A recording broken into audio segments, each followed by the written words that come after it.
saving very morbid conditions like other end placentae with interventional radiology, fantastic. We do fantastic work in that. Detection of breast cancers by technological advances, we are doing very well at that. But something we are not really doing well is the cancer that is affecting larger number of women, cervical cancer. The reach of detection of cervical cancer in early stages has not yet gone to the grassroots. Even breast cancer detection has not gone to the grassroots. Now this is something that is actually in the community. These two young men who have taken technology to women in poorer strata of society. These are IITians actually. Both of them were working with our hospital, and actually the one on this side, the one in grey shirt, he was felicitated by the Queen for making technology available to the poorest of the poor women especially. Their interventions were in antenatal care and prevention of anemia, early detection of anemia, and making gadgets which are on the mobile. So how to detect problems and how early to report to health systems. So these are certain success stories. So actually what I mean to convey is, without technologists, we really cannot function in today's world. So it has to be a partnership. Technology advancing on one side, and we offering that technology in an equitable manner to our women.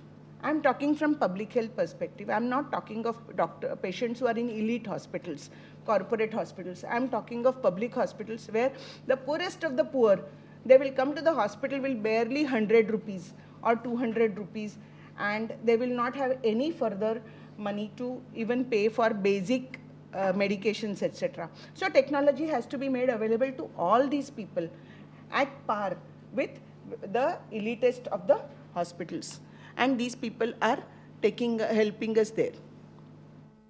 Then detection of anemia by mobile app with just a fingertip being put on the mobile. So such a wonderful technology. Our 40% or more of our women are anemic. 80% of our girls at the age of 25 are osteopenic. 80% of our women in pregnancy are anemic. This is our scorecard. So all this can change.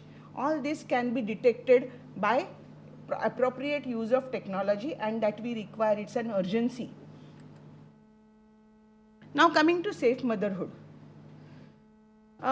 In safe motherhood, we talk about delays. So how artificial intelligence can be used to reduce delays or complications. And actually this technology is available, but it has to really be grabbed, and it has to be really to be put to service when lives are to be saved. So intelligent interface, to be used by patients to warn them about accessibility to health facility, accessing the health facility. So when something goes wrong in the body, she has to understand, her mobile has to tell her that you require to go to the doctor. Now she requires to be taught whatever data is to be fed in that, because artificial intelligence also depends upon what question I'm going to ask that interface, isn't it? So this intelligent user interface is one technology that can be easily offered and women can be easily taught. We have done studies where we have taught women and their partners or family members to learn to take blood pressure on their own, because now we have digital BP apparatuses, and then their hospital stay reduces because they have small children at home. They can't remain admitted to the hospital, so they take against medical advice discharges. So we could change this by giving them this interface. A level 2 delay is in transportation to healthcare system. So blockchain technology can help in bed availability, alerts to the hospitals, transport, inventory management, all these things, which has to be used by every hospital possible. Level 3 is the delay in the hospital or error of some sort that can be prevented. So again, inventory management and interdepartmental communication is one thing, and supportive technology like use of augmented reality to detect complications before they occur, likely complications, and standardized reading of fetal monitoring, something of this sort, which will reduce interpersonal variation and will give best optimal outcome to mother and baby both.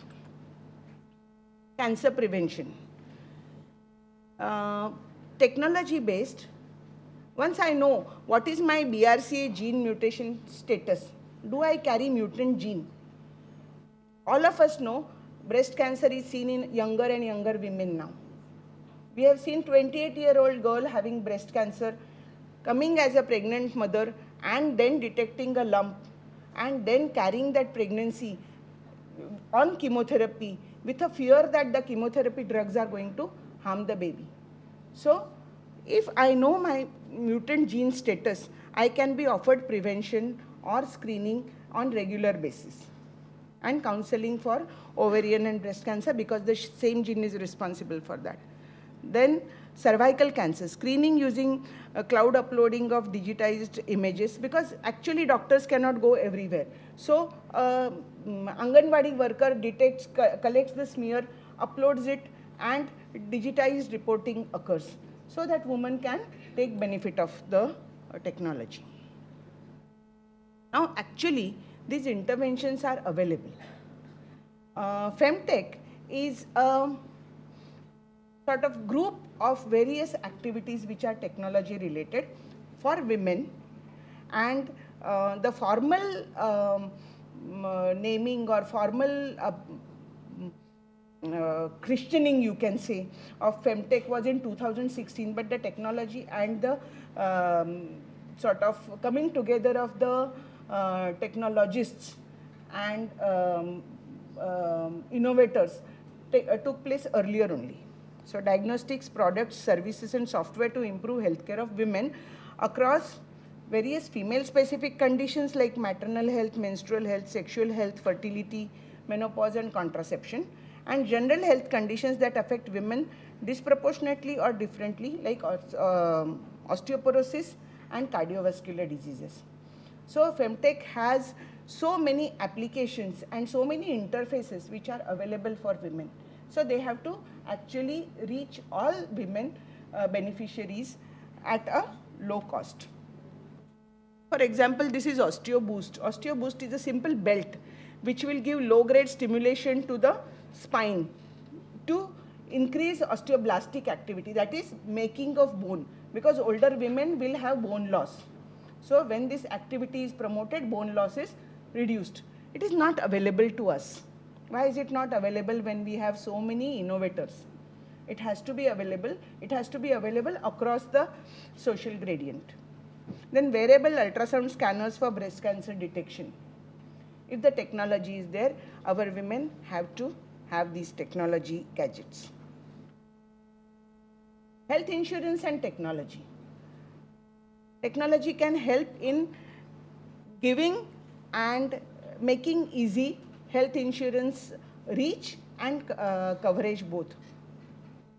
So automation can be there in that. Digital tools. Now we have health insurance in a public health also. There is various yojnas of last few years. You must have read or heard about those yojnas which are there. Even dialysis is made free. About 1.5 lakhs per patient who requires dialysis, government gives free. But we have to have health insurance for other conditions also. Dialysis is not the only condition. There are numerous other conditions, but digital tools for cost containment, digital health records to choose best policy that can be offered to the patient, and interoperability of companies. All this can be made easy with technology, and this has to be there in hands of hospitals, in hands of corporations, municipal corporation for example.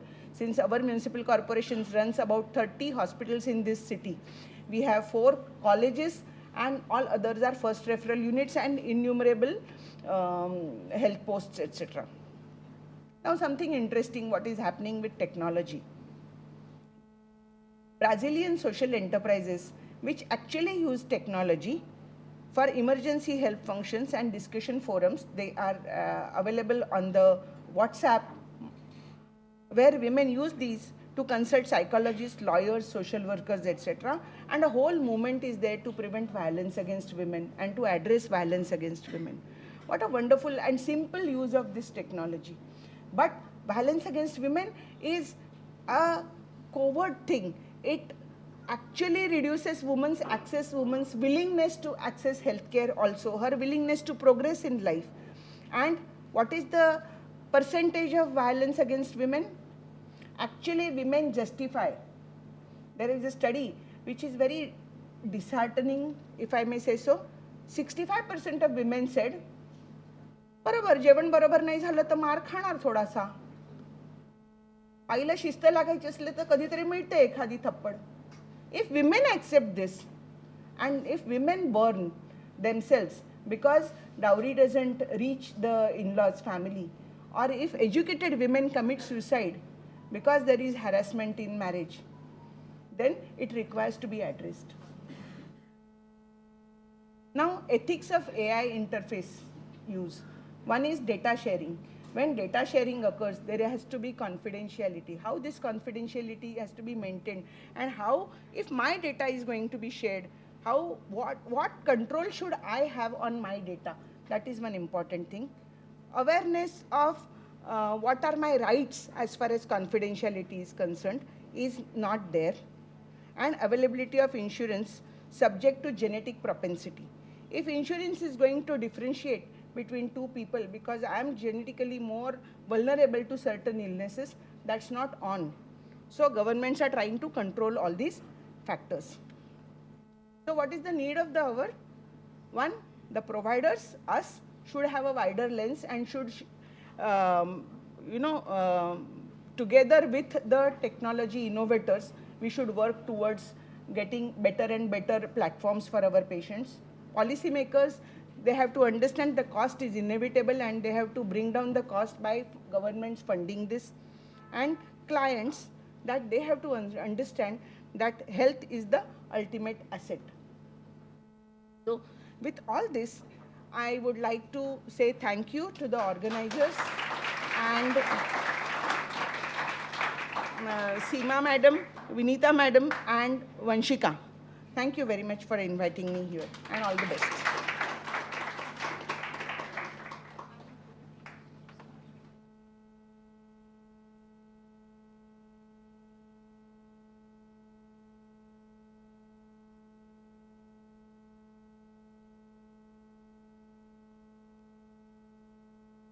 Thank you so much, ma'am.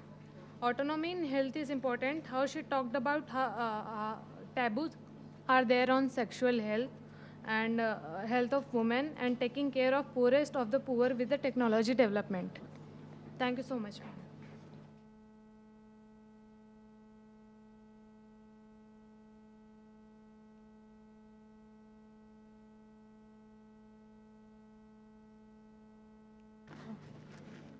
Good morning, everyone. Now it's my pleasure to introduce our next esteemed guest, Dr. Sangeeta Sirname. Dr. Sirname serves as the president and co-founder of INSEED Foundation, Indic Society for Development and Education. With a profound dedication to education and environment sustainability, holding a PhD in education, Dr. Sirname brings extensive knowledge and experience to forefront of our discussion today. Before we proceed, let's take a moment to appreciate Dr. Sirname's impactful work through a brief glimpse into some of our key initiatives.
Now I would like to invite Director Ma'am Vinita Gaikwad Ma'am to felicitate Dr. Sirname.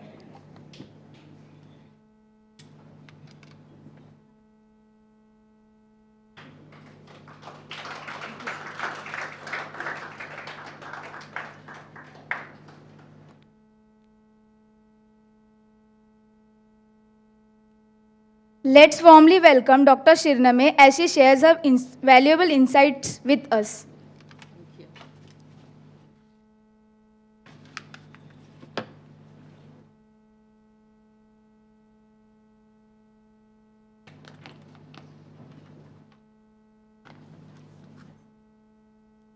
Thank you. So, good morning, everybody. It's been very interesting session up till now. I'll be talking to you about something about from the literacy point of view now. So we all know that how important is education for everybody. And we still also know that there are so many of us, we are still not literate. They're not going to the schools and not reaching the literacy institutions. So even though we say it's a right, literacy is a right, and still many of us are missing out on that. Before starting, I'll just go over the word literacy and empowerment. Literacy, we all know, it's a basic cognitive skill. To do what? To just read or to go over your print media, print communication, isn't it? It's about you can read and you can write and you can understand what somebody is saying is not literacy. It's about only reading and writing. And I will also go over. It's a simple definition. They say it's a human right? It's a tool for personal empowerment and mean for social and human development. It's a simple definition. And still, there are so many of us in India and all over the world who are not literate. It's just an observation. Usually, what is in the literacy? There are four most important components: cognitive, economic, political, and psychological. I think the terms are very clear. Cognitive is a knowledge. Economic is a decision-making skill of about how to earn, when to earn, how much to earn. Political decisions, all know that I can take decision about society and the nation at large. And psychological. Psychological definition says that it's a feeling that individuals are competent, worthy of better conditions, and capable of taking actions on their own behalf. Even though it's stated last, there is no linear sequencing to that. This psychological dimension is the most important factor because it is actually giving direction to the three other components. Now, what is empowerment? Empowerment is simple again. It means people have a power and control over their own lives. It's nothing more than that. I know what I want. I know how I can get that. If I feel that at my personal level, I feel empowered. Very simple definition.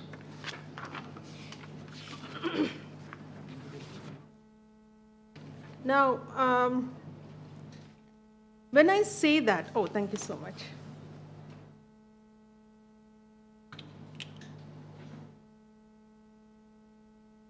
When I say it's a simple definition of empowerment, how do I know that I am empowered? How do I know that a person in front of me is empowered? You cannot assess empowerment directly. It's always indirect assessment. And what are these two things? Through documenting a feeling and perception. So what is that? It's like how much person level of self-confidence is, self-esteem is, and also efficacy. Simple thing like that, a feeling, it's just a feeling. So it is always an observation. what do you observe? Whether the person can take household decisions. You can take care of your health or decision about health. You can take care of your own education or your children's education. And you can also take care of social and political perception at local and national level. So all these five, 6 pointers which I mentioned to you, you cannot just say, okay, I'll check and say how much health you know, how much education you know. It is all in the behavior. You see a person doing that, and you feel, oh, okay, this person can take decision and feel empowered. This person look confident, knows how to solve the problem. So all these are observations. So empowerment is a very, subjective, and also can be observed very indirectly. Keeping that in mind, I also want to add one more component is, if I say literacy is so important, why it is difficult? What comes in the way of literacy? Because I personally feel literacy is an important part to feel empowered and bring change in the one person's life. So simple reason, they say poverty, uneducated parents. I'm just going quickly, assuming that we can all understand it's a basic thing. But each point has its own big chapters behind that. Lack of infrastructure, which when I say, it is distance, like some of us, we have to travel very, very far away. So the safety, a willingness of our parents to send to the place, all that comes into lack of infrastructure. We still lack infrastructure for literacy program, and of course, lack of awareness. So when I see all this thing, that's the background, then I wonder how much is our literacy rate in India? If I look at the statistics, national statistics, it's only 77.7% are literate. That's not a good number. And I know we have come far away, from the point where we were, but it's still not good. And what about women? It's still 70.3, yeah, equally bad, yeah.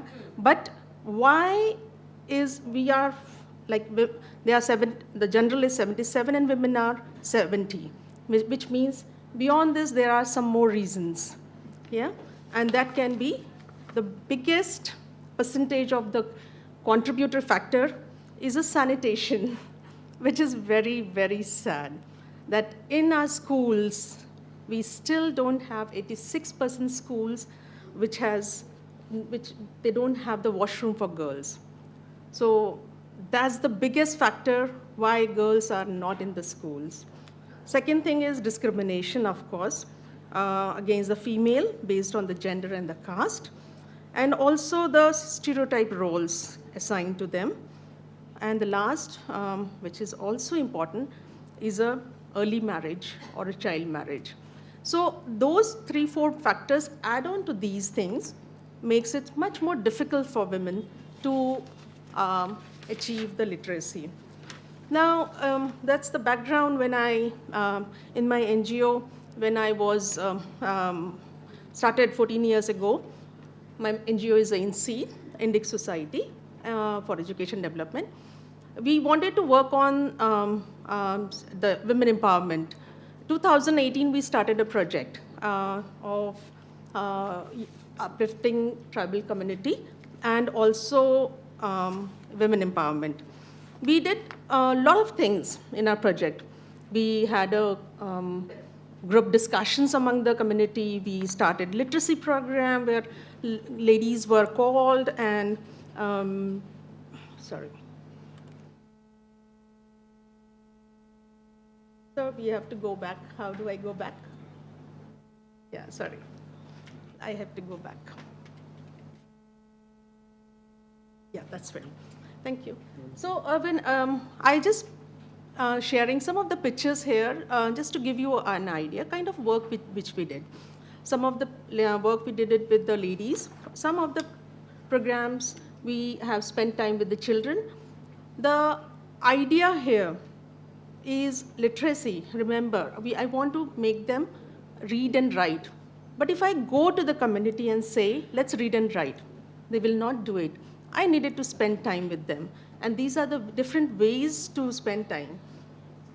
First, when I went to the school, to the place, Pada, tribal community, I was wondering how they do about learning, what type of methods they use. I'll be sharing some videos which has children's noise and also songs, so might be a little louder, and this just enjoy for 2 seconds.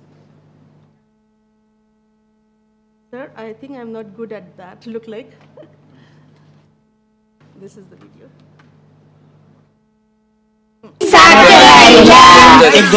Sorry. So you have to reduce the volume. So I warned you that the children are noisy. So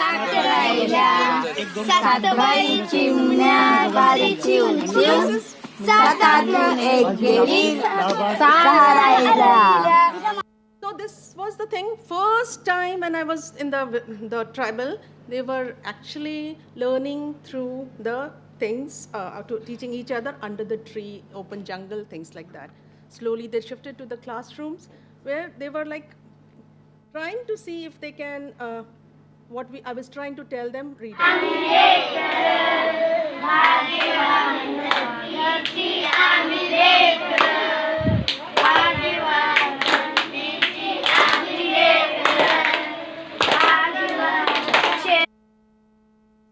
Why I was sharing that with you was there is their ecosystem, how they stay, how they live, what they do, what they say, what they sing. It is very important for me to understand that before introducing anything new to them. Yeah, it took me 4 years to reach to the point where I'll show you the next slide. These are the things which we were doing in those 4 years. We were spending time in teaching them embroidery, singing songs, coloring, teaching them paper bags, simple things like that. 4 years. It was like testing my patience. And then I reached to the point, this is just a few months back, and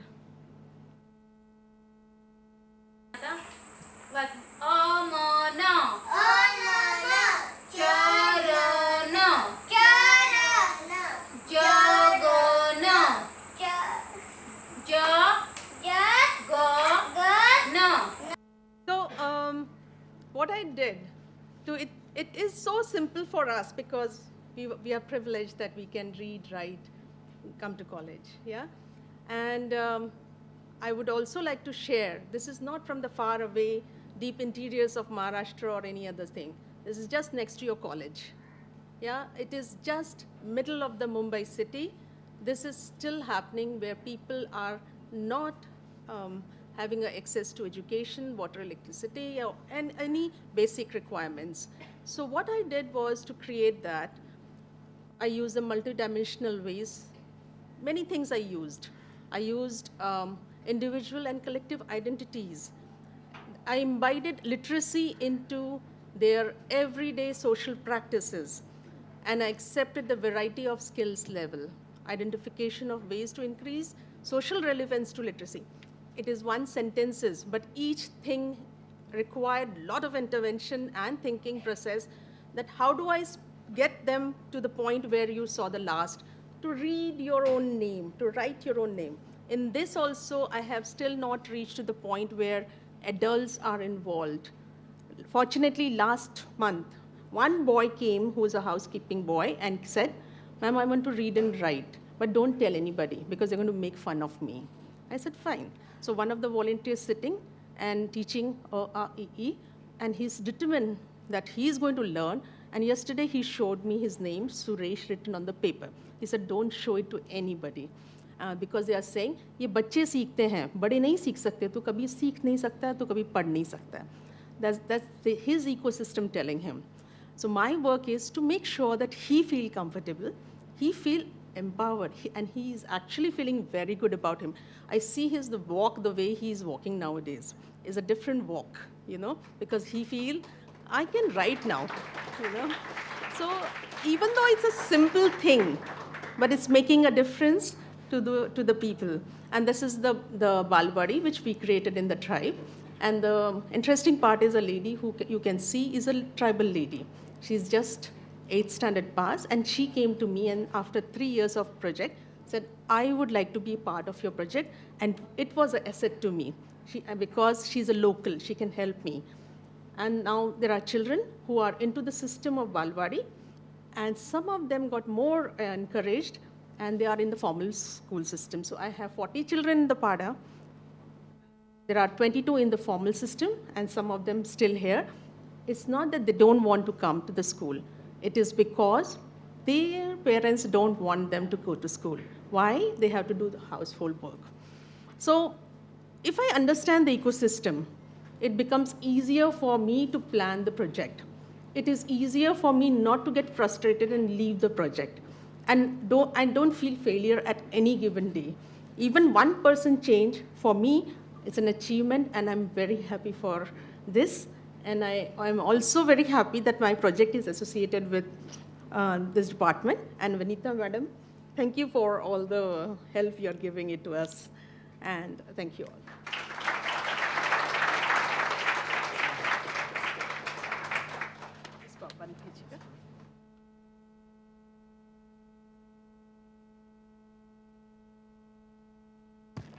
Thank you, ma'am, for enlightening us about the crucial role of literacy skills and highlighting the 4 key terms related to literacy skills, as well as the reasons for literacy. Your emphasis on sanitization as a major contributing factor to illiteracy is particularly insightful. Additionally, the video showcasing students learning with you and your team was truly inspiring. We truly appreciate your sharing and work insights with us. Thank you, ma'am.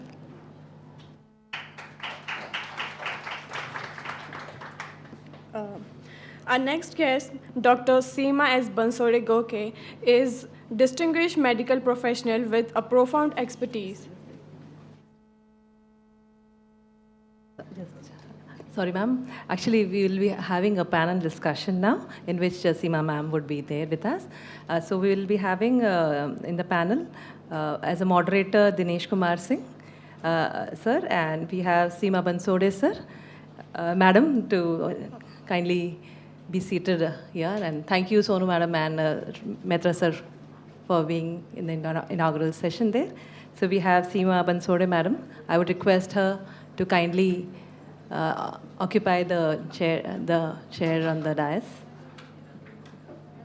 We have Padmaja madam also, Padmada Samant madam. I request you also. Rutu madam, she's there. Yeah. We have Sangeeta ma'am also.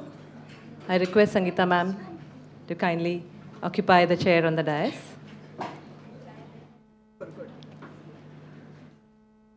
We have with us Ms. Rekha Manhot. Madam, I would request you to also to occupy the chair on the dais. Ms. Anjali Churi, madam, and Rasika, madam. So welcome to the panel, madam.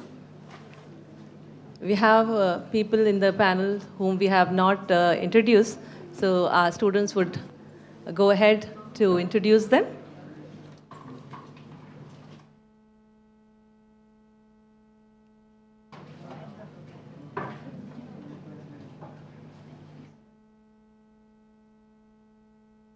Hello, hello.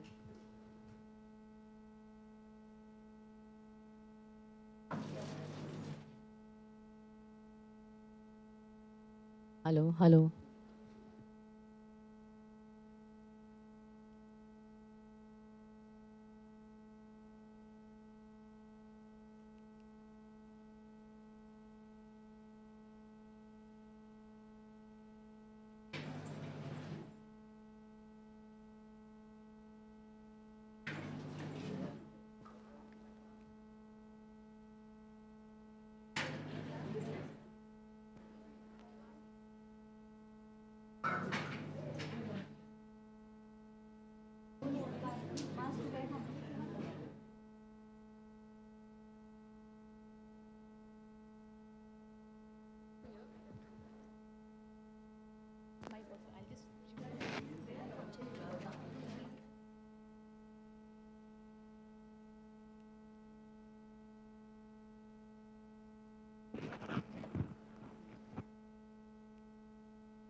तो will start that's panel discussion. आप ये मत समझिएगा कि मुझे वहाँ से उठाया गया, मैं अपने आप यहाँ पे आया हूँ.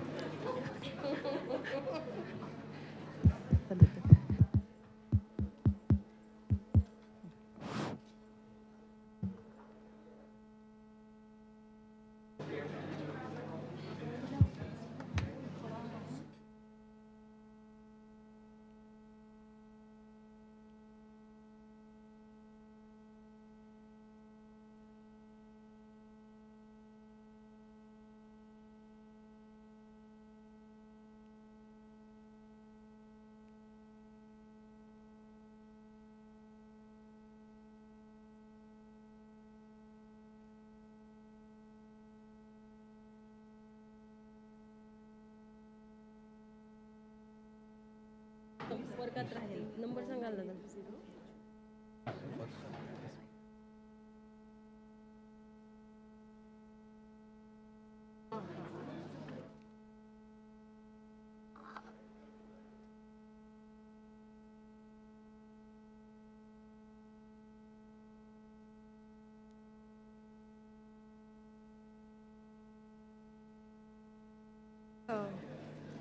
Now, I would like to call Aparjita ma'am to felicitate Dr. Seema Bansode ma'am.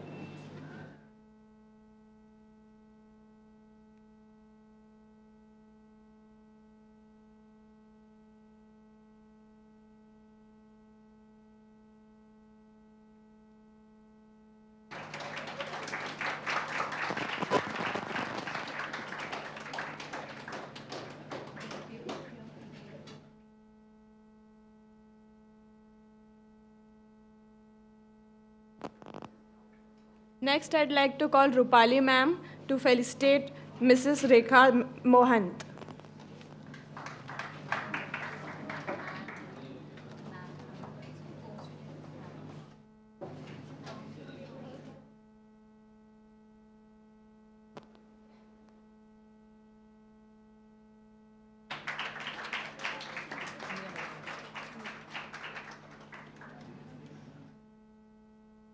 I'd request Meera ma'am to felicitate Miss Anjali Churi ma'am.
Now we'll be looking at the introductory video of Miss Rekha Manhot.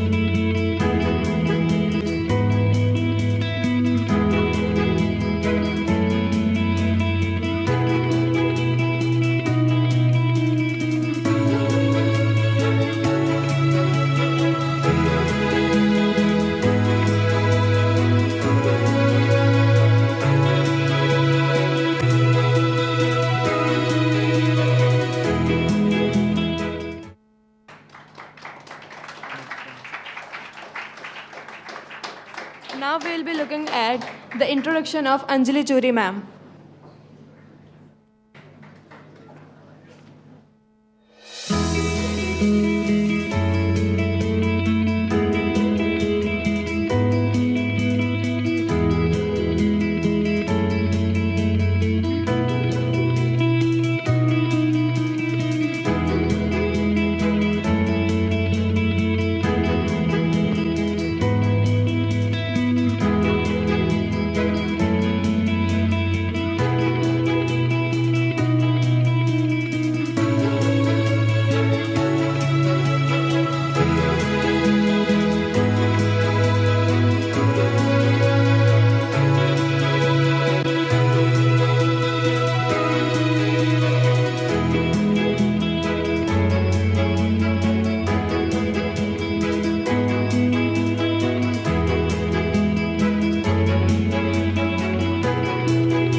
I would request Dinesh Kumar sir to hand over the session.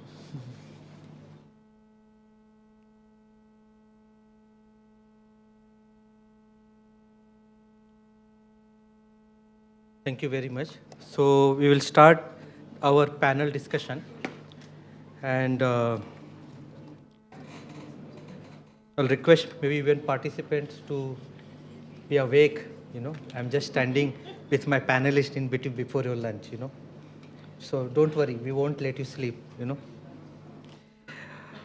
Before we start, I think the topic is very relevant and very vibrant also, like Saptashringi, what you say, na, is sitting in front of us, Ashirvad Doma. So, one question, like, which is the topic, like, of course, Vinita ma'am always brings some surprise. So this time it is women empowerment. So I'll start from there to here understand that what is men empowerment, what is woman empowerment, and very briefly, because there are two words. So if you have to describe, suppose you get opportunity to meet Prime Minister Narendra Modi ji, he likes to talk more than you, So अगर आपको उनको एक sentence में बताना है कि what is woman empowerment, Rekha ji आपसे शुरू करो.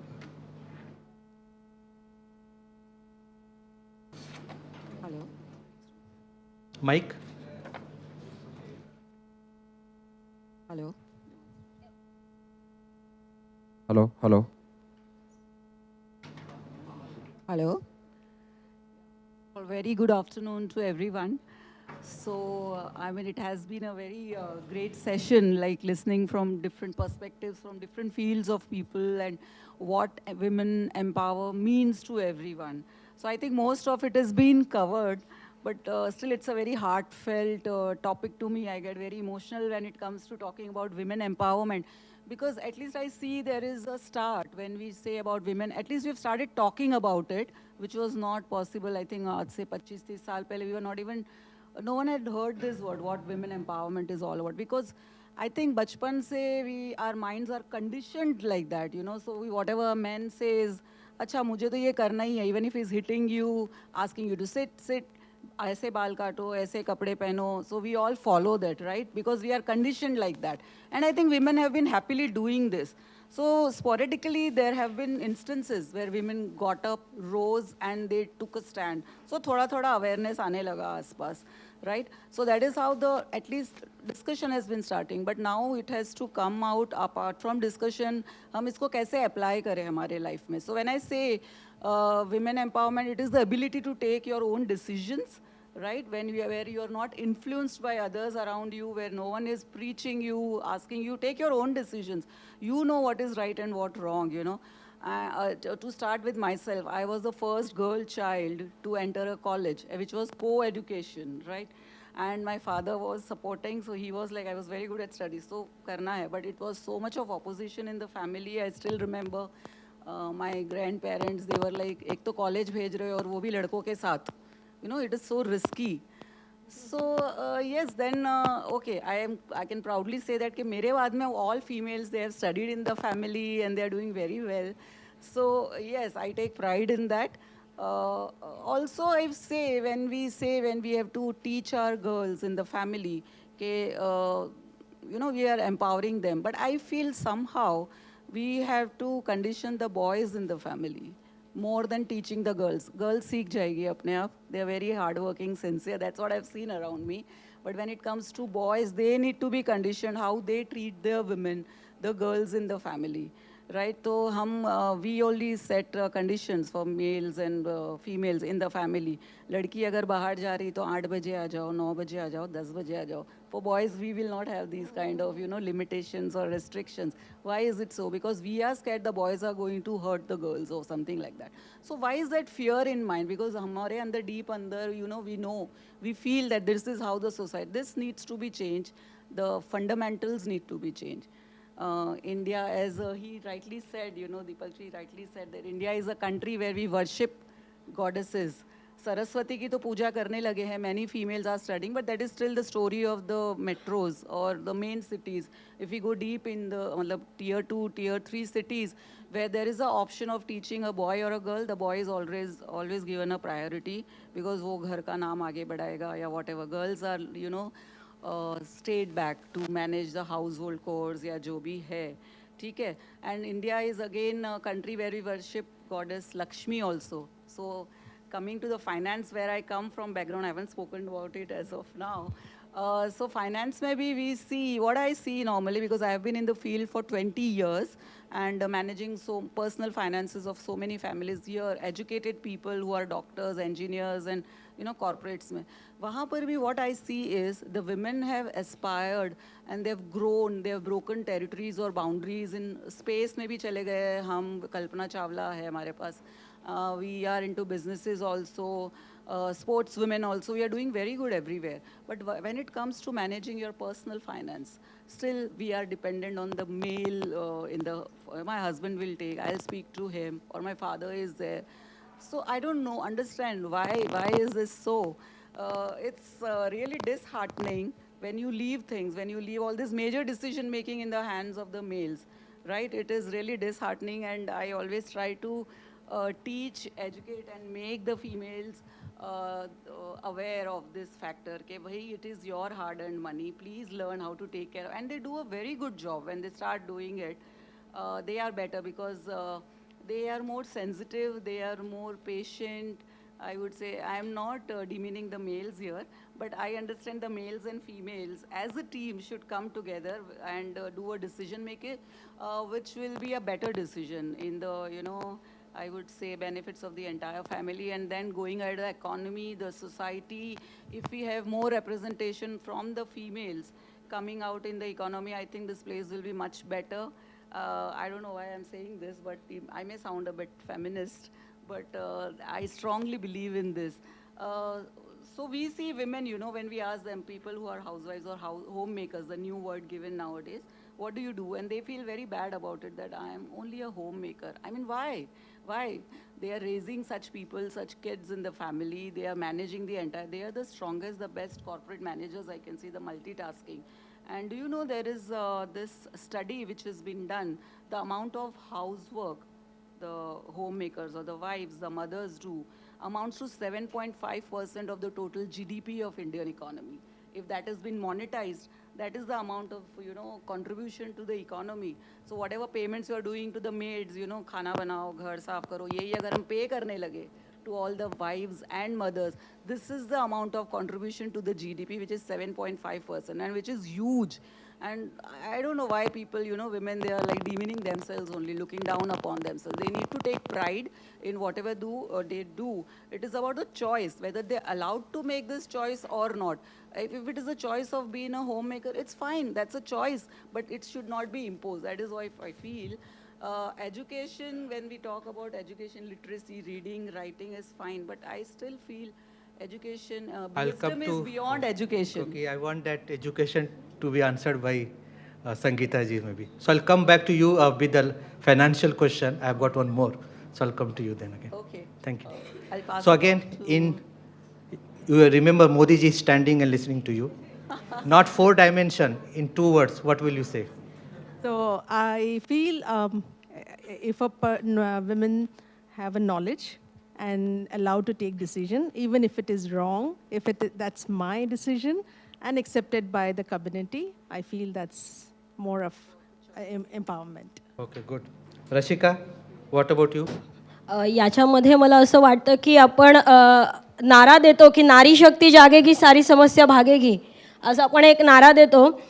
तर याच्यामध्ये थोडा आपण इतिहासाचा सुद्धा अभ्यास करायला हवा की भगवान हनुमंतांना सुद्धा माहीत नव्हतं की त्याच्यामध्ये किती ताकद आहे, आणि जेव्हा त्यांना त्याची जाणीव झाली त्याच्यानंतर त्यांनी आपला प्रभू श्रीरामांना लंकेतून पुन्हा आपल्या अयोध्येत घेऊन आले. असा हा सगळा प्रताप असेल. शिवाय आपण महिला सक्षमीकरणामध्ये जेव्हा आपण विचार करतो त्यावेळेला नवरात्रीमध्ये 9 दिवस आपण एका महिलेचा जागर करतो.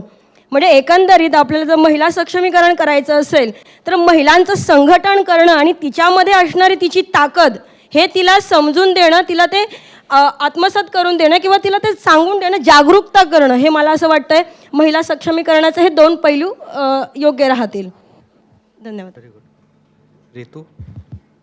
So since you said 2 words, I'll just expand it to some 5. And probably translating what all the women before me have said. Opportunity. An absolute opportunity to do what you want to do, not taking into consideration the gender. There are several genders that exist today beyond the 2. Irrespective of what the gender that you associate yourselves with, having that opportunity, making you aware that the opportunity exists without a caveat of, ye shayad tum nahi kar paoge. That should not be there. Let the women decide what they want to do or don't want to do, and having that equal playground of letting them perform and then measuring them on their performance is empowerment for me. Okay, good, very good. Thank you. So Anjali ji. Hello, नमस्कार. Woman तो महिला ये है, उनके लिए educate करना, मेरे हिसाब से ये कहना है कि महिलाओं को एजुकेट करने का कुछ सवाल आता नहीं है, ऑलरेडी एजुकेटेड है. वो हमारे संस्कार ही ऐसे हैं कि बचपन से हम माँ के या पिताजी के उंगली पकड़ के जो सीख के सोसाइटी में आ जाते हैं, तो सोसाइटी से जो हम सीखते हैं कि महिलाओं को किस तरह से आगे चलना है, उनका कॉन्फिडेंस कैसे, खुद का कॉन्फिडेंस कैसे बढ़ाना है. हमारे पहले जो पीढ़ी थी, जो लोग थे, वो मेरी दादी भी मुझे सिखाती थी है कि सोसाइटी में कैसे रहना है. मेरी माँ उससे अपडेट थी, उससे ज़्यादा अपडेट थी, वो मुझे सिखाती थी. मैं कैसी सोसाइटी में आगे चली हूँ. और मेरा ये भारत सरकार या पंत प्रधान से कहना है कि औरतों को कौन सा भी काम दे दो, वो अपना काम प्रॉपरली कंप्लीट करके आपके सामने रिजल्ट दे सकती है. जैसे ही एग्रीकल्चर में मैं कार्यरत हूँ, एग्रीकल्चर में काम करते ऐसे था कि हमारे टाइम में एजुकेशन का ज़्यादा महत्व आ गया था. हमको एजुकेशन से आए हुए लोग हैं. मेरे घर में अच्छे संस्कार थे कि हमें मेल एंड फीमेल में कुछ फ़र्क नहीं करवाया था. खाली जो डिसिप्लिन से चलने हैं वो डिसिप्लिन से चलना था. एजुकेशन लेना था, कौन से फील्ड में हमें ये थी कि हमें जो कुछ करना है वो करना है, लेकिन उससे हमें सेटिस्फेक्शन मिलने काफ़ी ज़रूरत थी, और जो करना है उसमें रिजल्ट देने थे. तो मैंने एग्रीकल्चर फील्ड एक्सेप्ट किया, और एग्रीकल्चर में कुछ नया करना चाहिए था कि ग्रीन रिवॉल्यूशन का पीरियड था. वो भारत की जनता बहुत स्पीड से बढ़ रही थी, अनाज की कमी हो रही थी.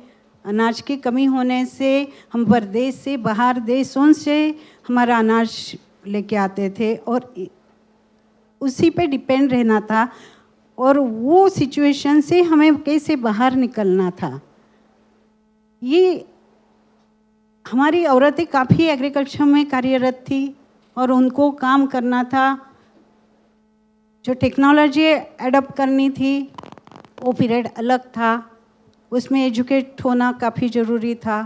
ये सब से लेके महिलाएं बहुत आगे थी और संगठित होके काम कर रही थी। आज हमारे फील्ड में हम इतने आगे चले गए हैं कि मेरा खुद का जो काम है, मैंने मालदीव्स जैसी जो सैंड पे चलने वाली, जहाँ पे सॉइल नहीं है, वहाँ पे हम हमारी कंसल्टेंसी दे रहे हैं। तो ऐसी जरा भी नहीं है कि औरतों को कहीं पे भी कमी लेके जा रही है। हम नहीं हैं, हम मर्दों से के साथ साथ हम हर फील्ड में काम कर रहे हैं। हम इंटरनेशनल लेवल पे सबसे आगे है, हमें कुछ डिफ़िकल्टियाँ नहीं है काम करते टाइम में भी। और इसके आगे हमें जहाँ भारत देश को आगे लेके चलना है वर्ल्ड लेवल पे, तो हमें थोड़ी शिक्षा कि जो आगे आप जो पढ़ रहे हैं आपके साथ हमें चलना है।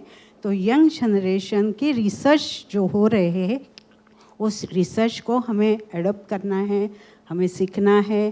तो लास्ट लाइफ टाइम पूरा ज़िंदगी के लास्ट तक हमें सीखते रहना है। औरतों को इससे कहीं भी बाजू में हटना नहीं। और औरत और जेंट्स फीमेल मेल फीमेल में जरा भी अभी हमें फ़र्क नहीं लग रहा है। हमें हमारी लड़कियों को कुछ बताने की ज़रूरत नहीं लग रही है, हमारे बच्चों को कुछ बताने की ज़रूरत नहीं है। हम बहुत आगे बढ़ चुके हैं और बहुत ही कॉन्फिडेंटली आगे बढ़ रहे हैं। Thank you very much. Seema ji. Good morning to all of you. So according to me, since morning, everybody has been talking about women empowerment. According to me, I feel that we have to give the women the life choices and we have to give them the various opportunities so that they understand what are their capabilities. Second important point which I would like to state is that if every girl child is educated, naturally when she grows into an adolescent and then into a woman, obviously, and when she gets married, she has to look after her family. So if she is educated, naturally her family also gets the benefit of that and the whole society also progresses. And on that particular woman, once she gets married, the whole family is relying upon her. And if she is having adequate knowledge about her own health aspects, definitely she'll be in a position to take the responsibility of her family members. Secondly, the woman has to be empowered with the decision-making skills, which is very important. The next important point is the life skill educations. Then we have to also talk about the counseling skills. In case if there is any problem in the family, that woman should be able to take the responsibility of counseling. I can give you examples later on. And of course, as we also say that nutrition is a very important component. So if the health status of the woman is up to the mark, if she is educated, if she is empowered with the knowledge related to all these aspects, definitely she, along with all her family members and the society, will be able to progress. I'll just give you one small example. We were conducting a small health education program in the community at Malavani Health Center, which was attached to our Department of Community Medicine when I was at, say, GS Medical College. And we had to conduct a health education program for the school children, that is the girls, and we had to talk to them on anemia. Now, to talk to the children on anemia, it was very difficult, but then we improvised various methods. Like we had some, lectures, we had some games, we had some songs, we had some dances, we had some, creative material which we had to prepare for them, and we did that. And we also had demonstration techniques So on the basis of that, that was basically a child-to-child program, a child-to-family, and child-to-community. So in the beginning, when we had this particular program, the children used to go and tell home to their parents कि हमको आज ये पढ़ाया, हमको आज वो पढ़ाया. So parents used to say ये क्या बच्चे हमको आके बोल रहे हैं. So then with that particular thing, our chief who was there, she said, let us call the parents also. And then the parents were explained the importance of how these children are trained in becoming the basic mini doctors so that they would spread the information about how this anemia could be prevented. And today, those children have become the parents, and we have taught them not only on anemia, but we have taught them on diarrhea, immunization, and today those children who are there in the community, that is a low socioeconomic community where the children are coming from the lower socioeconomic strata, they are getting education in the municipal schools in that particular area. So today those children have become the parents, and they are now conducting the health education activities not only to their family members but also to the community and also to the nearby children. So I'm very happy to tell you that this particular program which was there, which we conducted, it was broadcasted by the National Films Division, and it was also, a note has been taken by the many foreigners, that is people came from France, from Portugal, from Spain, and they also saw the importance. So what I'm trying to tell you here is that the girls were empowered because it was a school where the girls were educated, and today when they are becoming the parents, they are also trying to communicate. So what I'm trying to say here is that every girl child, every adolescent, if they are equipped with the adequate knowledge, adequate skills, if they are educated, as Madam was saying, education is the basic foundation. And let me tell you that every child has got a right to live. Every child has got a right to health. So if we try to impart in a right way the related aspects related to health, related to education, related to family life, related to family size, every woman, if we talk to them, because we were talking, Madam was also talking about the reproductive health. So if everybody is given the right choices, definitely they will be able to take the right opportunities, and they'll understand their capabilities and take the right decisions for themselves. So they will be able to lead a good life. Thank you so much. I have changed your question. Sorry, because in the interest of the time, what I'm doing, I'm going to play a little game here. You are a doctor, but suppose if you are not going to be a doctor and still you wanted to be at this stage, as a different empowered woman, what you would have been and why? But again, very brief, 60 seconds. I would have been a teacher. And why? I don't know.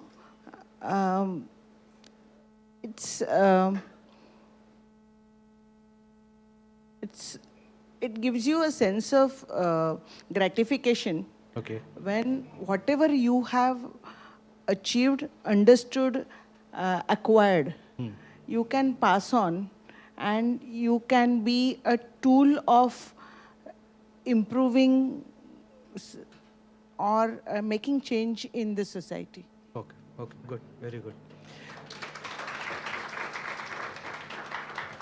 So same question passed on to the Rekha ji, again but 60 seconds. If you are not been here as a financial person, what would have been and why? And again in the context of woman empowerment.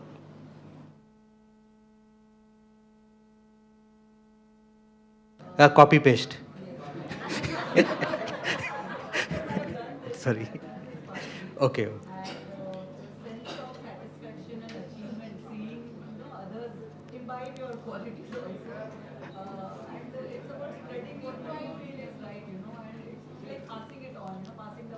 Okay, okay, good, very good. No copy paste. You are already a teacher. So, yeah. So this is a hypothetical question. So I want to go a little wild. I would like to be a prime minister then. Okay, very good, very good, very good. The reason I feel we need more educated people up there and to take a decision. And we need people who can understand care for everybody, not only low caste, but also people who are doing well and taking country high. So I would like to be a prime minister. Good, very good. Rasika, हाँ बोलो, कुछ तो होगा ना. रसिका, प्रश्न हा होता, okay, if you are not a farmer, you are a farmer leader, तर तू what else you would have been as a woman leader? म्हणजे मी शेतकरी नसेल. हां, बाय चॉईस. जर मला शेतकरी होता आला नसतं तर मी एक उत्तम व्यक्ती म्हणून जगायला मला आवडलं असतं. प्रोफेशन, कार्य. प्रोफेशनली मला एक जज व्हायला आवडलं असतं. ओके. कारण मी न्याय उत्तम प्रकारे करू शकेल असं मला स्वतःवर खात्री वाटते. सो मला जज व्हायला आवडलं असतं. Very good, good, good. Ritu, no copy paste. थोड़ा वाइल्ड. हाँ हाँ, फुल फ्रीडम है, एम्पावरमेंट है. Empowerment. Thank you. I don't want anybody to give me that. I am already empowered.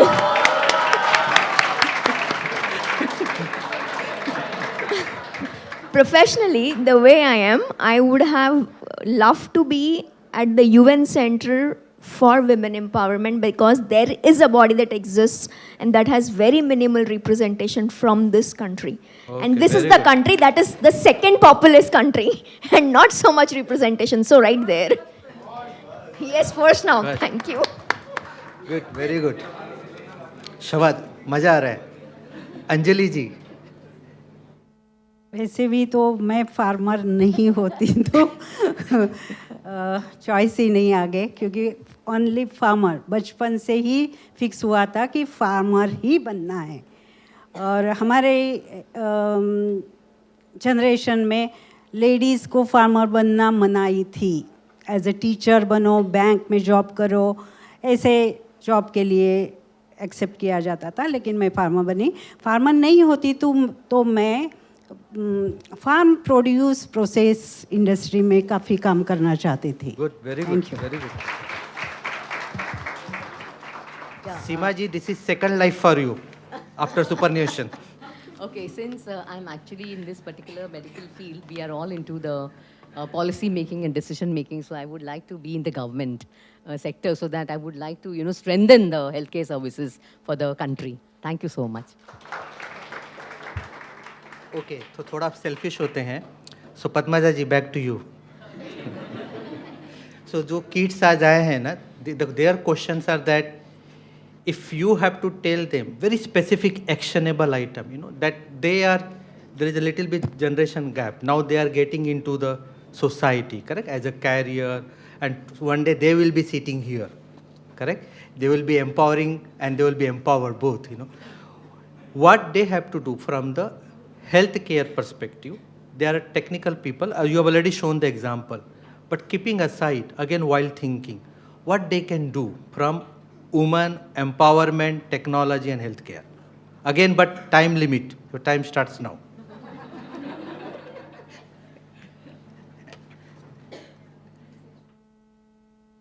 For men and women, there would be some extra onus of responsibility on men. And for both, one message is know your family's health. Know your family's health history, because that is going to be, now is the time of non-communicable diseases. Communicable diseases have taken backseat now, and non-communicable diseases are going to be major hindrance to our living well. So everybody must know what non-communicable diseases I am likely to have and pass on to my next generation.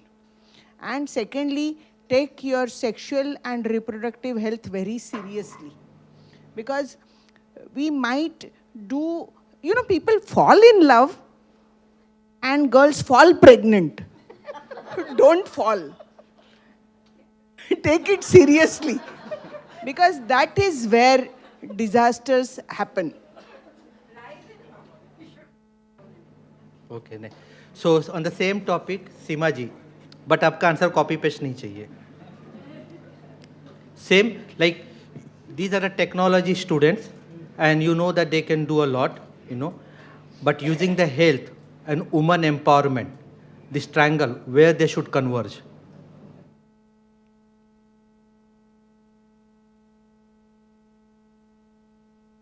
Now, especially the girls and even the boys, all of them are there. They are all techno-savvy, I mean. So they can pick up certain topics which are there in the society. You all can form groups and you all can identify what are the various problems which are there in the society, in the community, and try to, work on certain aspects where you can communicate to the people by, for example, as madam was saying, that the non-communicable diseases, like nowadays we are having hypertension and we are having diabetes, which has got a very high prevalence. Hypertension prevalence is almost 33% and diabetes is almost 18 to 20% in the city of Mumbai, according to the WHO survey which we did, that is the WHO STEP survey. So if you people try to prepare certain apps or, certain software packages where people in the society can come to know about identifying their health status, I think it will really help. And of course, you can also prepare certain health education messages where they can follow it. And not only that, but before that, where they have to reach the healthcare services which are available, I think that app you can prepare. And if they are having such type of problems, with, we can elicit the symptoms of hypertension, we can elicit the symptoms of diabetes. And if they are having any issues like that, you have to develop those software packages where immediately, wherever the facilities are there in the city of Mumbai, because you all are in the city of Mumbai, so those people who are there in the city of Mumbai, they can reach to the nearby places so that they will be prevented from becoming the victim of diseases, because hypertension has got lot of complications and diabetes also has got lot of complications, and they both are integrated. And as all of you know that the n number of people are, after COVID, n number of people are becoming victims of cardiac arrest. So I think that you people can play a very important role. And as Dr. Vinita ma'am was also saying, that artificial intelligence is also playing a very important role. So I think you can look into that. Thank you so much. Thank you very much. Question different है आपके लिए, अंजलि जी. And for Rasika also. Somebody's question? Okay. So the question is that same thing. I mean, you have come to today a lot of entrepreneur. They are going to sell businesses to you. You are going to invest into that. What exactly problem they should be solving? क्या problem वो agriculture में solve करना चाहिए? क्योंकि women empowerment when बात आती है तो फैमिली बेस्ड फार्मिंग में जो वुमन का कंट्रीब्यूशन है लेबर पार्ट, वो तो काउंट ही नहीं होता है. I mean you talking about a GDP and absolutely right, correct. But suppose if they are going to create, वो वहाँ पे पोस्टर लगा है ना भावेश अग्रवाल का, उसके डैडी ने बोला वो ट्रैवल एजेंसी खोलने जा रहा है, but he became India's the biggest like a rental service, a rider service. If these kids has to get into agriculture with one view कि आज मेरी आंखें खुल गई हैं और मुझे वुमेन एम्पावरमेंट हटाना है, what exactly उनको करना चाहिए? एग्रीकल्चर बिजनेस को बहुत आगे ले जा सकते हैं हम. एग्रीकल्चर बहुत वास्ट फील्ड है. आपके हेल्थ से लेके सब कुछ एग्रीकल्चर में है.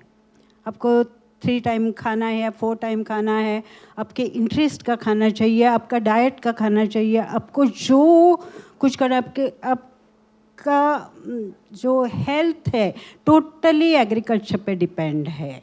आपका मॉर्निंग से लेके नाइट तक आप देखोगे जो खाना है, जैसे रहना है, जैसे जो कुछ है वो सब हमारे रिलेटेड है.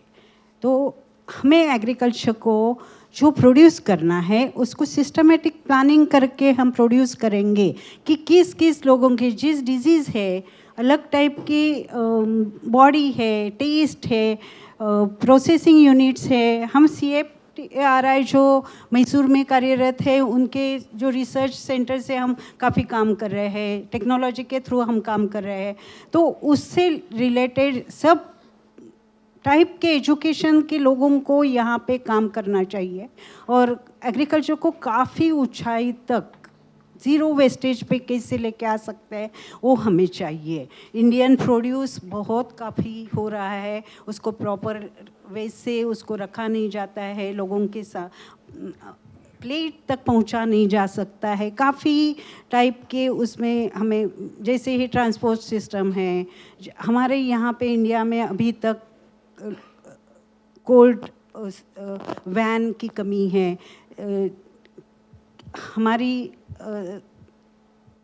लॉजिस्टिक सप्लाई चेन, हम ऊटी से बम्बई तक मटेरियल ग्रो करके लेके आते हैं, तो ऊटी से हम बेंगलोर तक बाय रोड आते हैं, बेंगलोर से हम बाय एयर आते हैं, एयरपोर्ट से हम वापस ट्रांसपोर्ट से रोड से आते हैं। उसमें काफ़ी टाइम चला जाता है। जो न्यूट्रिशन वैल्यू है फ्रेश प्रोड्यूस में वो चली जाती है। उसकी जो नॉर्म्स रहते हैं उसको मेंटेन करना काफ़ी दिक्कत आती है हमें। हम 5 स्टार होटल इंडस्ट्री को सप्लाई करने वाले फार्मर्स हैं, तो कुछ नॉर्म्स फॉलो करने पड़ते हैं। तो ये सिस्टम्स जो है कि पैकिंग सिस्टम है, ट्रांसपोर्ट सिस्टम है, ट्रांसपोर्ट ही नहीं, बहुत सारे हार्वेस्टिंग टाइम है, हार्वेस्ट होने के बाद में उसको क्लीनिंग कैसे करना है, ये सब फील्ड पे टेक्नोलॉजी काम करती है। और सबको काम करना चाहिए और काफ़ी काम बाकी है, काफ़ी काम हो चुका है,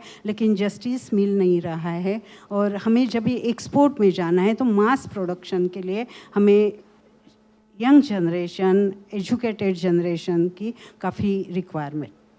thank you very much. Rasika, woman. मला असं वाटतं की शेतीमध्ये असं म्हटलं जातं की शेती ही भारतीय अर्थव्यवस्थेचा कणा आहे, की तिची सगळी अर्थव्यवस्था जी आहे ती शेतीवर अवलंबून आहे। पण आता कोकणासारख्या विभागामध्ये जर आपण पाहिलं तर शेती परवडत नाही ही संकल्पना फार पुढे येते आहे। तर याची कारणं काय आहेत हे आपण टेक्नॉलॉजी वापरून जर ते समोर आणू शकलो। आणि दुसरं आणखी एक समस्या आहे की शेती विकली जाते आहे, त्याची कारणं अनेक असतील। म्हणजे पुणे आणि मुंबईसारखी बाजारपेठ जवळ आहे, सगळ्या सोयी सुविधा असल्यामुळे या दोन समस्या प्रामुख्याने मला असं वाटतं की एक म्हणजे शेती का परवडत नाही आहे आणि शेती विकली जाते आहे। पण याच दोन समस्या जर आपण एक ही नाण्याची एक बाजू झाली, पण दुसरी बाजू अशी आहे की आपण जे उत्पादन घेतोय त्याला लाभकारी मूल्य मिळालं पाहिजे। उत्पादन खर्चावर आधारित लाभकारी मूल्य मिळणं हे फार मोठी गरज आहे। त्याच्यानंतर शेतीचा जो आत्मा आहे तो आहे सेंद्रिय कर्ब। आपण खूप सारी रासायनिक खतं घालून किंवा अनेक विष्ठा घालून जमिनीचं नापिकीकरण करतोय, जमिनीचं उत्पादन क्षमता कमी करतोय। तर जमिनीचा सेंद्रिय कर्बावर आपण अधिक भर द्यायला हवं असं मला वाटतं। त्याचप्रमाणे आपल्याला जर आपली अर्थव्यवस्था आणि आपल्या आरोग्याचं उत्तम राखायचं असेल तर स्थानिक वाण जे आहेत, आपले बियाणांचे वाण असतील म्हणजे जाती असतील, त्या आपण त्याचं संगोपन केलं पाहिजे, त्याचं संवर्धन केलं पाहिजे। तर ह्या नाण्याची झाली दुसरी बाजू। तर जशा समस्या आहेत असं म्हटलं जातं की शेतकरी जिथे हात लावेल ती त्याची समस्या बनते। तर या संकल्पनेला अधिक दुजोरा न देता या आपण समस्या आणि त्याची कारणं आणि उदाहरणं या गोष्टींसाठी जर टेक्नॉलॉजीसाठी जर आपण वापर केला तर कोकणातला शेतकरी जो समृद्ध आहे, समाधानकारक आहे असं म्हणतो, पण समृद्ध होण्यासाठी त्याला या दोन्ही समस्या आणि त्याचे उपाय या गोष्टींसाठी आपण टेक्नॉलॉजीचा उपयोग करायला हवा। Okay, good, thank you very much. So I'll change the question to Ritu. There is somebody was complaining that she wants to become the CEO of the company. So Why is that a complaint? not complaining, sorry. That is aspiration. Aspiration. I absolutely adore the aspiration. Yeah. Suppose you are going to. Why is just the one person saying that? Because I overheard. No? So suppose you are going to give that person 3 mantras. What will be that? CEO, woman CEO of the company. If even the men wants to become a CEO, you have an opportunity, guys. Don't worry. I won't count, but the very, very first thing that you require to become whatever you want to become is ambition, is confidence that you can, and preparation to make sure that the confidence is not baseless. Nothing and absolutely nothing replaces hard work. It is necessary that you put in your work with confidence in yourself and keep your goals out there. Do not be shying away from asking for help from your peers, from your bosses, from your teachers. Please do not lose contact of your teacher once you go out of this college. They are precious gems who have amazing, amazing wealth of information that keeps on giving. I'm still in touch with some of my alma mater teachers, and they are absolutely amazing. So I'm not sure if they are three, but have the ambition, have the confidence, and do your work without paying attention to the people who think that you cannot. Very good. So Sangeeta ji, when you're showing that video, I mean, the first video, I like that a lot, you know. So in that there was a girl child, you know.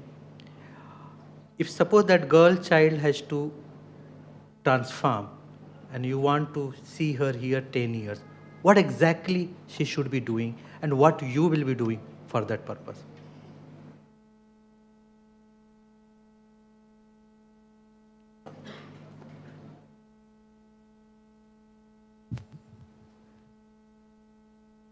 I think I will not do anything different than what I'm doing now. The reason I'm saying is I'm only building her confidence in what she's doing and providing her opportunities.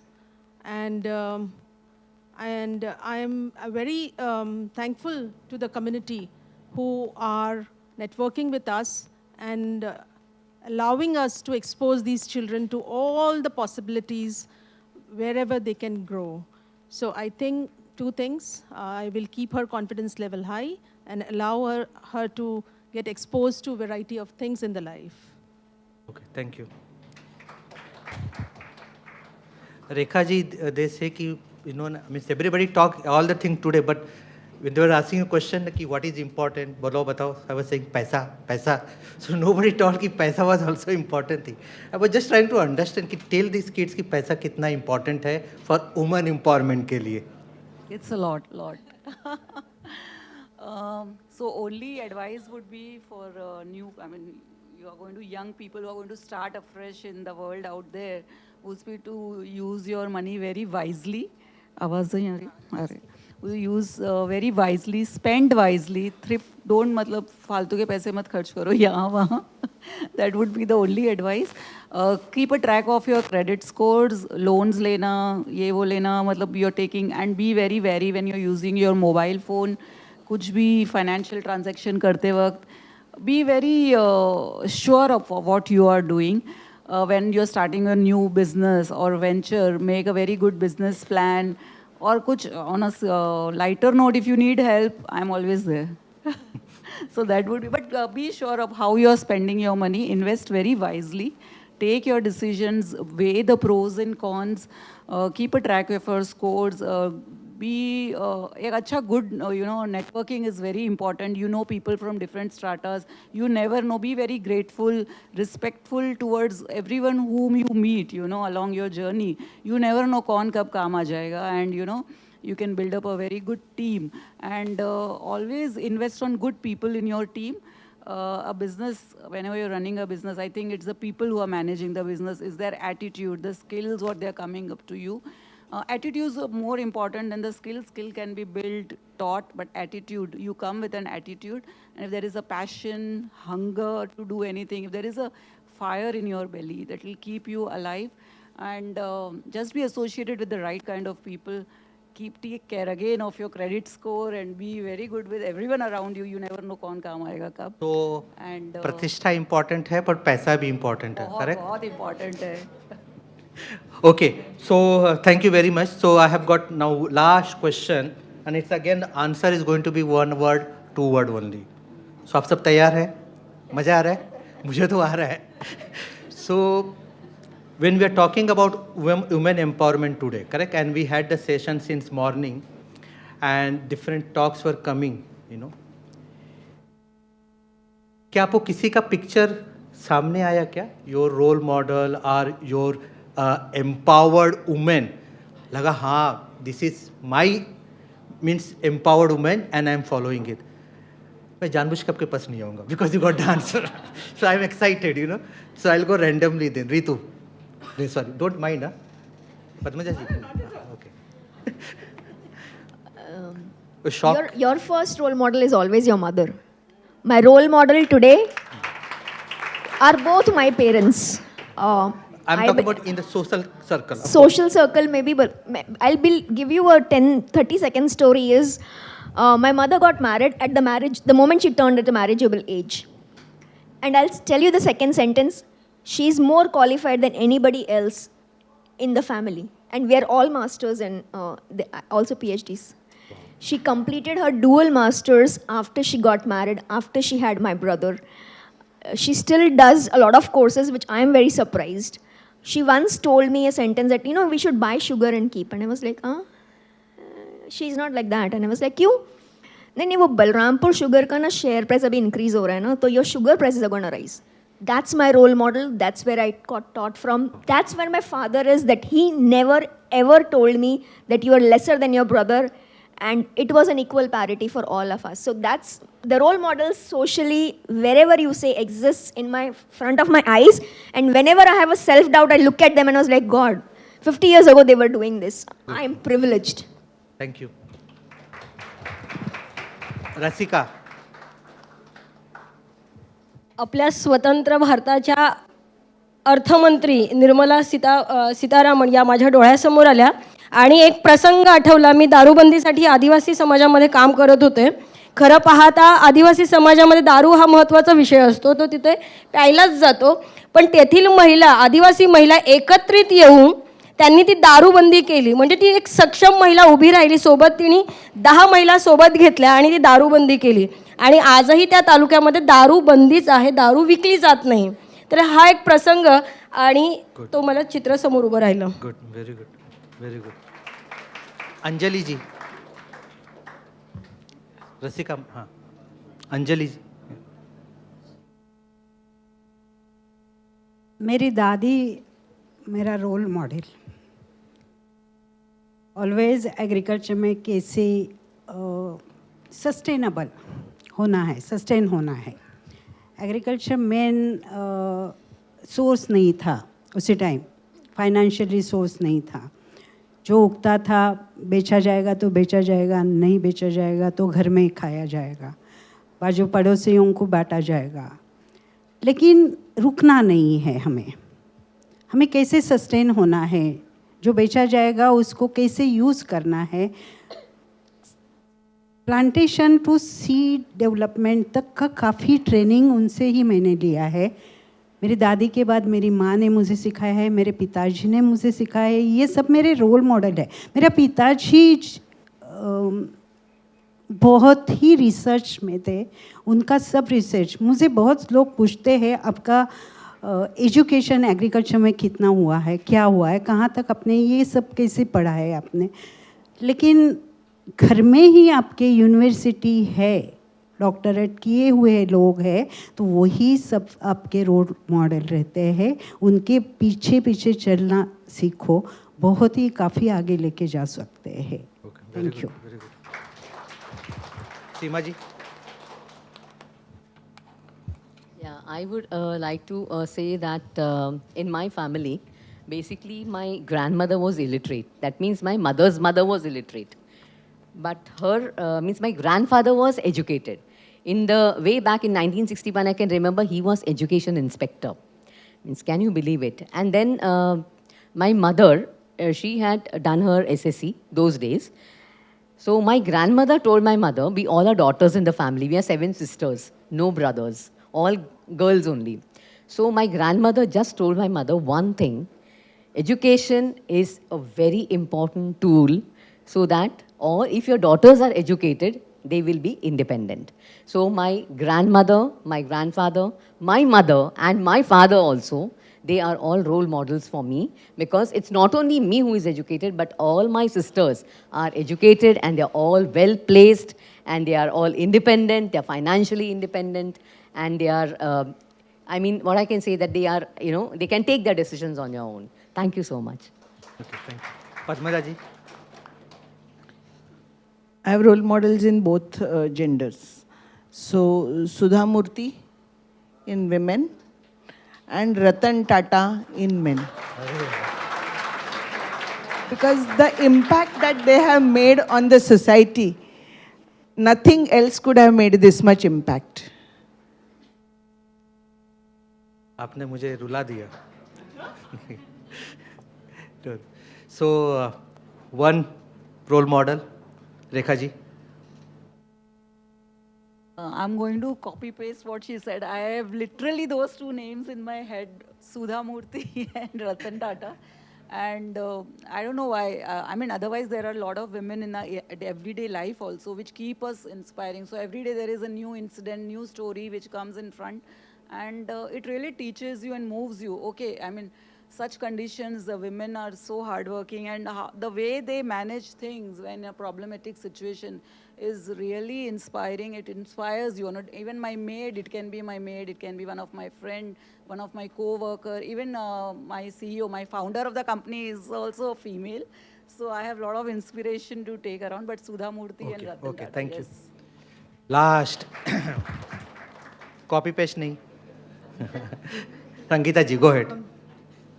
Actually, I'm sorry, I don't have one single name coming in my mind. I thought of a PepsiCo CEO Indra Nui. and Savitri Bai Phule. Yeah, two people were just coming in my mind for last few minutes, and I realized one thing, that I think the thing which was inspiring me was that at any given post or time zone, difficulties will always come. There will be different difficult situations, but we should have the ability to face it and conquer that. I think that will make a difference. So thank you for asking this question, and some clarity is there in my head. Thank you. So we are, before ending, Dr. Vinita, who is your role model from woman empowerment point of view? Mic dena bhai.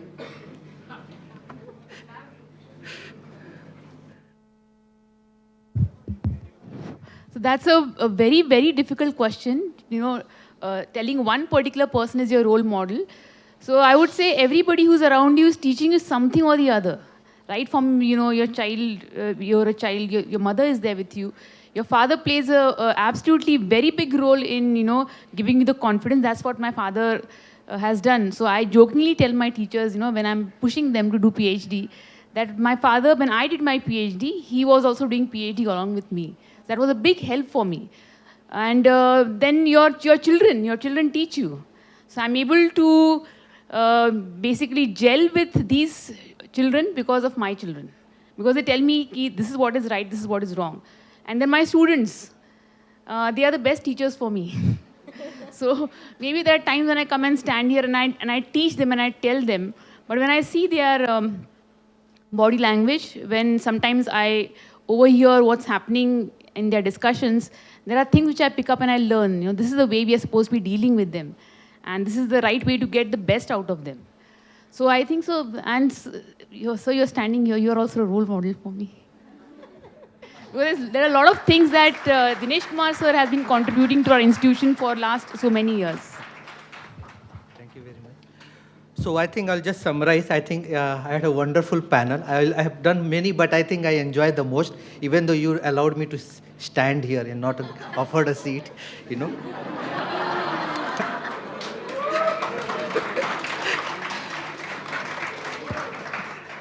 So summary is, I think the word is empowerment. And who is my role model? I mean, nobody asked, but I'm going to tell you. My role models are, but one role model is amazing, which is always in front of me, who has been Chhatrapati Shivaji Maharaj. And it's not just history, because if you have to really sometime, again I am telling what I told in the morning, we get only one life. And you do whatever you want to do, just do only it is the right thing. Right thing in the sense that कल को आपको किसी से आँख मिलाते वक्त हिचकिचाहट न हो. If you do a mistake, it's okay. Move on, accept it, that's all. Chhatrapati Shivaji Maharaj history starts when it was all dark from north, south, east, west. कहीं से भी आप वो map देखो. You look at the map of India. And then that is where a sun rises. But before that, S-O-N, sun rises, there was a mother who rises. So Shivaji Maharaj got created by Mata Jijabai. And it is such a plan, if you, that's what I'm saying, go and read the history from the perspective of starting something new, So Jija Mata had started, and she started growing, grooming Shivaji Maharaj in a way that this is how, when my son will rise, that's when Hindavi Swaraj, India's SUN sun will rise. So the ballpark of whatever we talk today, the one word which was always echoing from everybody was the word called awareness. The difference between power and empower is just two letters, M, correct? And what is empower? I am powered. So power kahin aur se nahi aata hai, but power comes within. And that's where when Ritu was talking about, when I was telling ki nahi inko batao ki kya cheez important hai, and she said that have an ambition. Shivaji Maharaj has an ambition, aspiration. He said, Hindavi Swaraj, 15-year kid. What is your age? Not 15-year, correct? Think, his startup, he's doing a startup of Hindavi Swaraj. And at the age of the 50 year when he died, peaceful died, it was the same startup which became a global startup, correct? When entire that Akhand Bharat was captured. उनको किसी ने बोला नहीं था, उनको सिर्फ एक mentor in form of Jija Mata Gate. So that empowerment came. And when that empowerment came, and that's when the Rajyabhishek happened, and Jija Mata was kind of a blessing. And unfortunately, she died after a few days. So awareness of yourself is very, very empowered. And if you are a man, you do whatever to maybe imbibe and do good with the woman. And if you are a woman, do the same with the men. Because we are going to coexist. And the day we stop coexisting, the world will end. Thank you very much.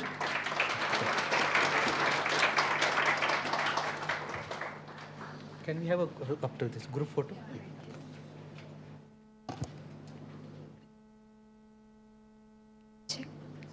I, Josephine Fernandez, would like to take a moment to express my sincerest gratitude to each of our esteemed panelists for their active contribution today.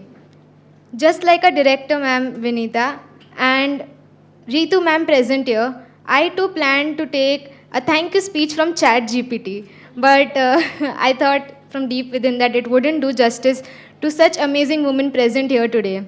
So let's hear it up for our panel driven by empowered women. Let's put our hands together. Let's also have a round of applause for Dinesh sir, who has done a commendable job at driving our panel. Your expertise, insights, and thoughtful perspective in areas of finance, education, agriculture, and healthcare has enriched our discussion and provided valuable guidance to everyone present. It was delightful and fun knowing what hypothetical roles you would play if you get the opportunity to. And I'm sure that everyone who's present here must have taken good notes about it, and it won't be a wonder that we'll have a president from here. Your willingness to share your experience of how you have changed lives has not only elevated the quality of our event, but has also inspired all of us to strive for excellence. We are truly fortunate to have you here, and truly we are grateful for the opportunity to learn from you today. So once again, on behalf of our entire TIMSCDR family, I extend a heartfelt thanks for your dedication, time, and effort in participating in this panel. Thank you.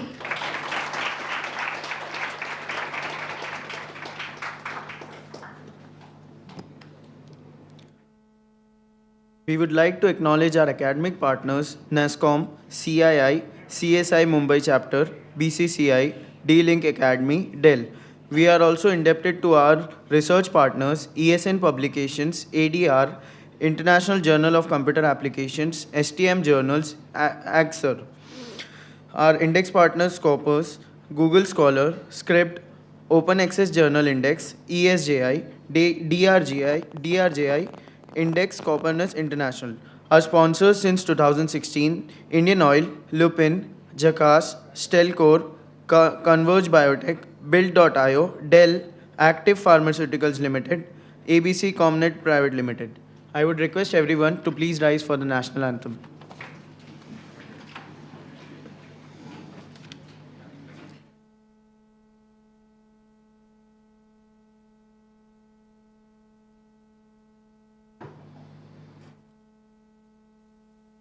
जनगण मन अधिनायक जय हे भारत भाग्य विधाता पंजाब सिंध गुजरात मराठा द्राविड उत्कल बंगा विंध्य हिमाचल यमुना गंगा उच्चल जलधि तरंगा तव शुभ नामे जागे तव शुभ आशीष मांगे गाहे तव जय गाथा जन गण मंगलदायक जय हे भारत भाग्य विधाता जय हे जय हे जय हे जय जय जय जय हे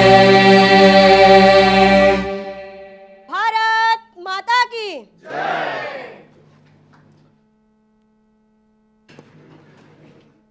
Thank you guests, students, faculty members, staff for being part of ICAM 2024 Day 1 program and enlightening us with all your insightful information.